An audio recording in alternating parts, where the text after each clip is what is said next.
Hey everybody, it's Jason from the Texas Gun Vault 2, and we're back out here in the garage for another First Impressions video because I was finally able to take the third thing I needed to, get range footage shot with for the videos that I'm making this week, which, according to the comments I got in my last First Impressions video, which I think was yesterday, I need to bring back my caveat because some of my newest subscribers who might have found my channel due to my Glock V series video, which for some reason kind of took off again, I need to let people know this is the Texas Gun Vault 2. It implies that there is a Texas Gun Vault 1, which there is a link to in the description below, but it's just called the Texas Gun Vault. And that is where all of my properly filmed range reports and product reviews can be found, where you get to see all of the shooting footage. Somebody commented in one of my recent videos saying, "This is the worst review I've ever seen. You need to add range footage." I'm like, oh my God, okay. It's a First Impressions video. It's not a range report or a gun review. It's just where I sit here in my garage and talk about guns with my biggest fans. So if you're interested in seeing all of the properly filmed stuff, please go check out the main channel. This is just where we chit-chat about guns. I'm not going to roll in any range footage because I literally just recorded my phone and uploaded directly to YouTube, where the other channel I use all of my nice recording equipment and audio equipment and all that kind of stuff and edit it on the computer. All right, so that caveat is out of the way.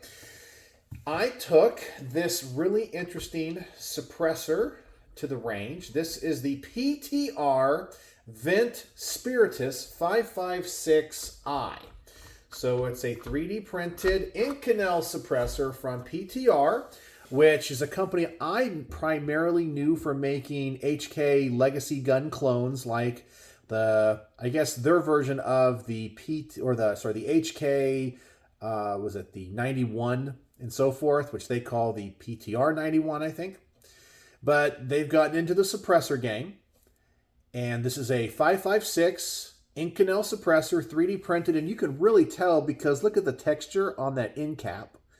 It might look like it's not refined, but that's typically what you're going to find with a 3D printed or additive manufactured suppressor.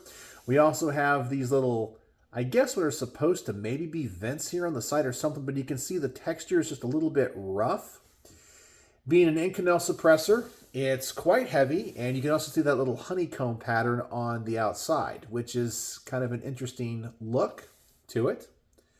So this is the first time I have ever reviewed a PTR suppressor, and I have to say I am quite impressed. I really didn't think I would be, mainly because although PTR makes good guns, they don't make great guns, and I've always kind of looked at them as like an off-brand, not because, as I said, they're quality, but they've just cloned other things like HK legacy guns. But I have to say I am quite impressed with this little guy right here. So the host weapon was a Noveske Shorty in 5.56. Cool little SBR here. And this thing is loud and obnoxious and flashy unsuppressed with this 10.5-inch barrel. And this can, I would actually say, is one of the nicest when it comes to sound suppression and tone I have reviewed with 5.56. It has a medium-low tone, not the lowest tone I've ever heard, but I really feel like its suppression is good. Now, I don't have the equipment to measure decibel reduction, but I would say as compared to many of the 5.56 cans I have shot and reviewed recently, this is one of the quietest. It was quite impressive in that department. I really liked its sound, and I liked its report reduction overall. It was really good. When it comes to the resistance, I would put this in the less resistant category, and the Vent series is supposed to be one of the flow-through baffle design technology things. But it has enough back pressure that if you're running it on a DI gun that requires a little bit more back pressure because it might be undergassed, I think it gives you enough resistance to help run the gun, but it's not overbearing. So you definitely do get blowback reduction with this can, but it's not the most flow through. So actually, I think when it comes to suppressors like this, they might be my favorite. I like it where they have reduced back pressure, but not where it's overly done, where as I said, you have a very temperamental gun, you'll have problems with reliability. Point of impact shift is minimal with this. Very, very small, not much at all. The ballistics change was, I don't want to say quite dramatic, but unsuppressed, I was getting very consistent readings. Suppressed, the deviation and the spread opened up quite a bit. Not where it's like crazy, big difference, but 2 or 3 times as big. Sometimes these flow-through baffle designs really affect the ballistics a lot. But as I said, on target, the grouping didn't change all that much. In fact, it's probably a tighter group. And then finally, the heat test, where I do a mag dump through it and I measure this with the infrared or laser thermometer. This can got up above 800 degrees, which is the limit of my thermometer.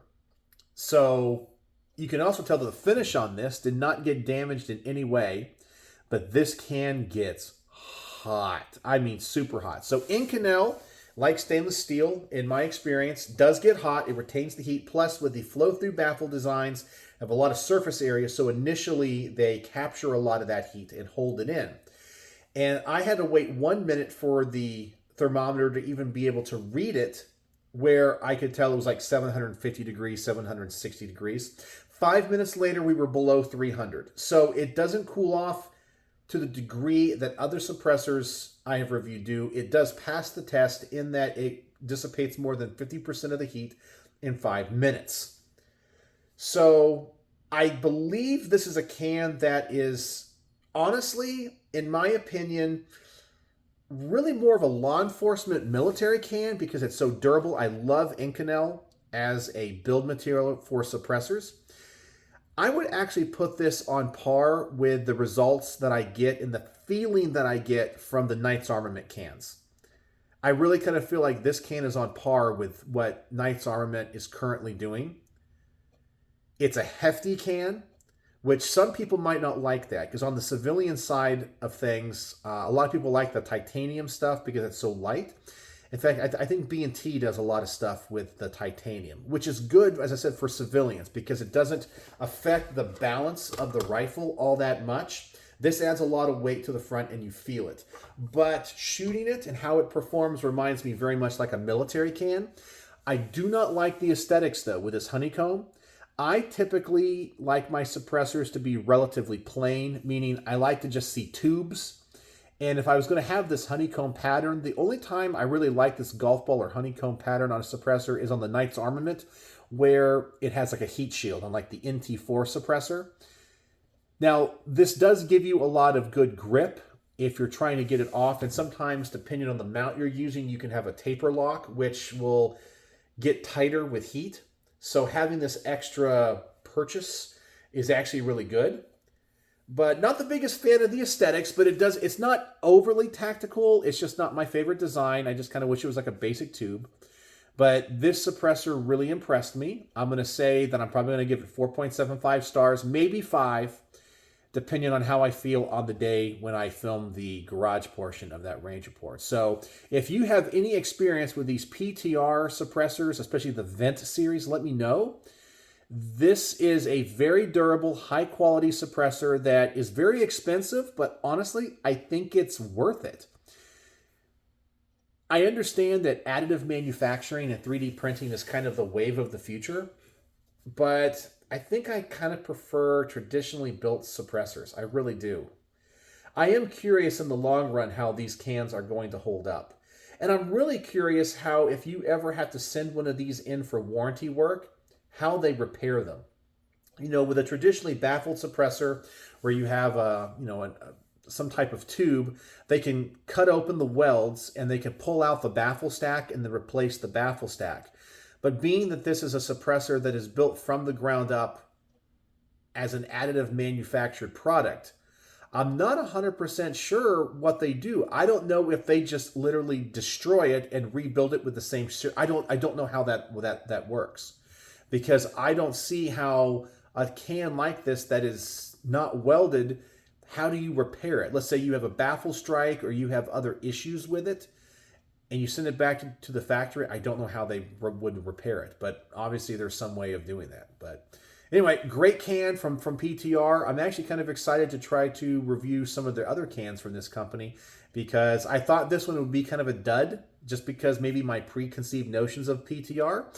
And this one really impressed me and exceeded my expectations. And seems like a durable can that honestly shoots and feels like a military or law enforcement suppressor, not a civilian suppressor, which is a good thing depending on what you want the can to do and how you need it to perform. So there you go. That's my first impressions on this really cool suppressor. So now I have the 3 things done. And I think I've edited all the footage, but now I need to write the bullet point scripts. They get out here to probably tomorrow night and start filming the garage portion of those range reports. So I got the, what I shoot? The HKCC9, the Colt Python, and that suppressor. So hopefully I'll have all that done by Friday. Tonight is Monday night, so I'll try to come out here every night and, you know, pound out one of those videos. Get them edited and uploaded. So anyway, that's all I got for that. I was out here thinking, too, what else could I talk about? And I was thinking about the gun community and something I have been noticing for a long time, and occasionally I bring up on my channels where I do more of the commentary videos. And I always talk about how short the attention span is in the gun community, how we seem to go from like one thing to the next. And whatever the one thing is that's going on in the gun world is like the worst thing that's ever happened. And hold on one second. I need to unplug something so I get rid of this stupid hum of... I have a little refrigerator that's like below my... actually where the phone is. And sometimes it comes on when I'm filming and it creates this hum and I want to just unplug it so it turns off for just a minute. But whenever something happens in the gun community, everyone gets all up in arms. Everyone's all pissed off. It's the worst thing that's ever happened. Everyone is like, you know, a crybaby liberal about whatever it is, okay? Whether that be, you know, Matt Hoover going to jail because of the auto key cards, or, you know, that's the world's greatest infringement. Oh my God, I can't believe it. Ah! And then we have, one of the latest ones was the SIG P320. Oh my gosh, you know, every day, every week, we had videos coming out about uncommanded discharges, guns being dropped, people testing them, this and that. It was the worst thing. SIG is going under. It's a gun that's going. Have you guys noticed that ever since the Glock V-Series thing has taken precedence, we haven't heard anything about the SIG P320s? Yeah. Isn't it amazing that all of a sudden a gun where everybody is claiming there's negligent discharges all over the place. I mean, one a day, every week. Oh my gosh, this law enforcement officer had one go off in the holster. This military guy got shot. Civilians are doing this, and all of a sudden Glock releases the V-Series, and all of a sudden, P320 what? What's going on with it? I haven't heard anything. Exactly, because now everyone's all pissed off about Glock, which is kind of interesting. I got some really interesting comments on that other video. A few I had to block, and a few I had to delete because they were just very mean. Not necessarily mean to me, but like mean to, you know, Gaston Glock, who is now deceased, or his wife, who I guess is now the CEO of Glock. Just like inappropriate things like, listen, you can feel however you want, just let's not make things personal and call people names. And then there were people that were arguing in the comment section. I don't get it. Why do we all hate each other? Why can't we just have differing opinions and just go, I respect your opinion? But I'm curious, have any of you guys noticed any new news about the SIG P320 and what's going on? Have you noticed it's all kind of gone away? No one talks about it anymore because now it's not the hot button issue. And as soon as whatever the next hot button issue is, whatever happens which we can't predict, all of a sudden the Glock V-Series thing is going to go away. People's attention spans are like this short. They really are in the gun world, and they can't see it. And they live in a world of perpetual anger, anxiety, and sensationalism. So I don't know. Tell me your thoughts on that, and do you guys notice that kind of trend in the gun world? So that's all I wanted to say. It's just an observation. I'm curious what you guys have to think. If you have Any comments or thoughts about it, share that with me in the comment section below. I'd love to have a good dialogue.